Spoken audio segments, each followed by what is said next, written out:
In the spring of 1347, a fleet of Genoese galleys limped into the harbor of Messina in Sicily, their decks littered with corpses and the air thick with the stench of putrefaction.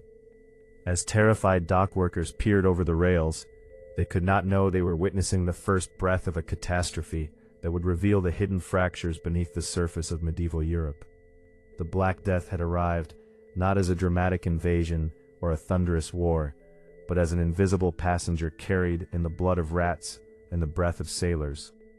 What followed was not merely a plague, but a profound unraveling that exposed how fragile the entire social order truly was, built as it was upon assumptions of stability that would prove catastrophically false. The bells that once called the faithful to prayer would soon toll endlessly for the dead, and the world that emerged from the shadow of this horror would never be the same. For centuries before the ships brought death, Europe had known relative prosperity. The High Middle Ages had seen the rise of great cathedrals piercing the sky, bustling market towns filled with the clamor of merchants and artisans, and a feudal system that promised protection in exchange for labor. Kings ruled by divine right, the church offered spiritual certainty, and the rhythms of the seasons dictated life from planting to harvest. Villages nestled in green valleys where peasants worked the land under the watchful eyes of lords, while in the cities, guilds maintained order, and trade flowed along well-worn routes from the Mediterranean to the Baltic. The population had swelled, pushing against the limits of available land and resources. Yet beneath this surface of ordered piety and hierarchy lay vulnerabilities few dared to acknowledge. Over-reliance on a single staple crop, primitive medical knowledge, and a worldview that interpreted misfortune as divine punishment rather than natural consequence.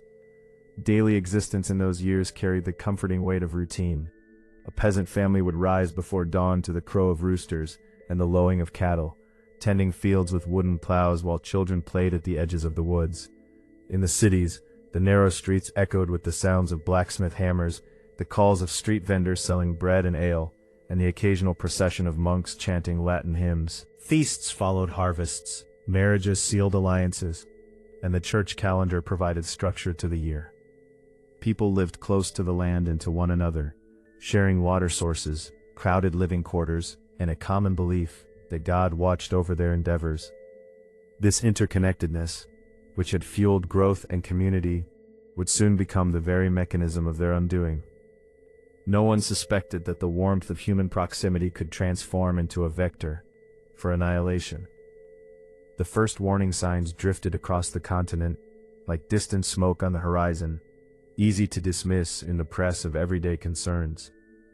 Travelers returning from the east spoke in hushed tones of a great pestilence that had devastated the lands of the Mongols and the bustling ports of the Crimea.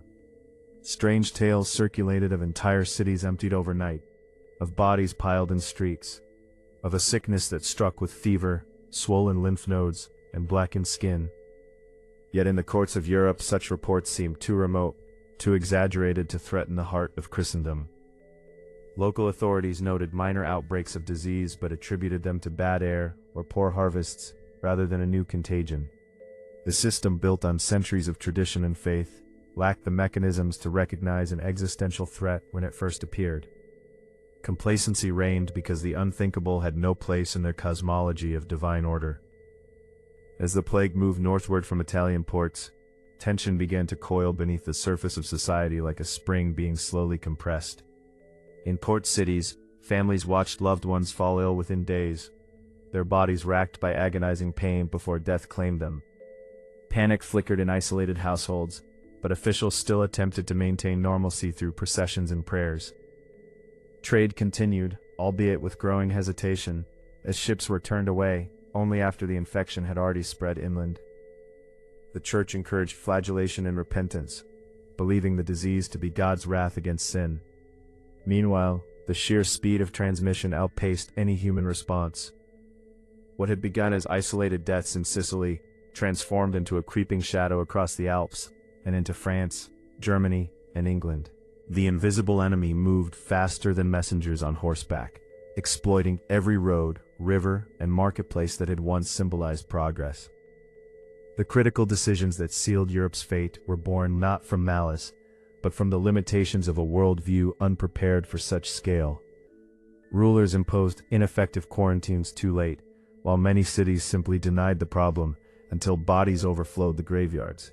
Scapegoating emerged as a desperate attempt to restore control.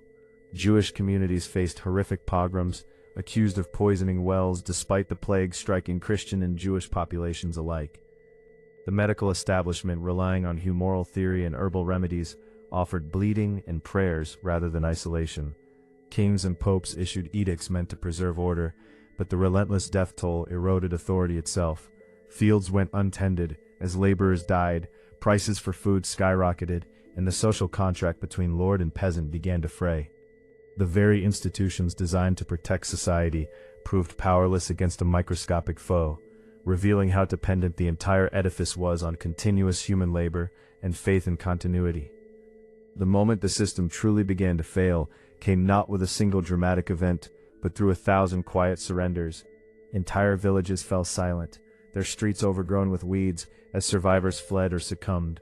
In Florence, as described by contemporary observers, bodies were stacked in mass graves while the living grew numb to horror. The great trading networks that had bound Europe together collapsed as merchants died and fear halted commerce. Churches stood empty or overwhelmed, their priests among the first victims, leaving the faithful without guidance. Law enforcement evaporated in many regions as officials perished, allowing banditry and chaos to fill the vacuum. The silence that descended over once vibrant towns was more terrifying than any scream, a profound absence that spoke of a world unraveling at its seams. By this point, the plague had claimed perhaps a third of Europe's population, but the true rupture was deeper. The collective confidence in the permanence of their social order had been shattered beyond repair. The human consequences unfolded in waves of unimaginable suffering and unexpected transformation. Families watched their children die in agony, survivors grappled with profound grief and survivors' guilt, social bonds strained to breaking as inheritance disputes erupted, and labor shortages empowered the surviving peasants to demand better wages. In the countryside, abandoned farms reverted to wilderness, while in cities the stench of decay lingered for months. Religious fervor intensified, then fractured, with some turning to mysticism, and others questioning the church's authority after its failure to intercede. Peasant revolts erupted in later years as the old hierarchies attempted to reassert control over a changed demographic reality. The psychological toll was incalculable. A generation grew up knowing that death could come swiftly and without reason, fostering both cynicism and a renewed appreciation for life's fragility. The plague did not just kill bodies, it exposed the thin veneer separating civilization from collapse. In the long decades that followed, the Black Death reshaped the trajectory of Western civilization in ways that would echo through centuries. The drastic reduction in population led to labor shortages that weakened feudalism, allowing serfs greater mobility and bargaining power. Agricultural innovation accelerated, as fewer hands worked more land, contributing to economic shifts toward a money-based economy. The church faced challenges to its monopoly on truth, planting seeds for later reformations. Art and literature reflected the new reality, with themes of mortality and the macabre becoming prominent in works like the Danse Macabre. The catastrophe accelerated the transition toward the Renaissance by concentrating wealth among survivors and encouraging a more human-centered worldview. What had seemed like total devastation ultimately cleared space for new structures, demonstrating how rupture could serve as both ending and beginning. Yet as we reflect on those distant events from the safety of our own era, the haunting truth remains that social fragility is never truly conquered, only hidden by layers of technology, institutions, and complacency. The same forces that doomed 14th century Europe, interconnectedness without resilience, overconfidence in existing systems, and the refusal to recognize warning signs, continue to whisper beneath our modern world. Pandemics, climate disruptions, supply chain failures, and social divisions remind us that civilization rests on agreements and assumptions that can dissolve when pressure becomes too great.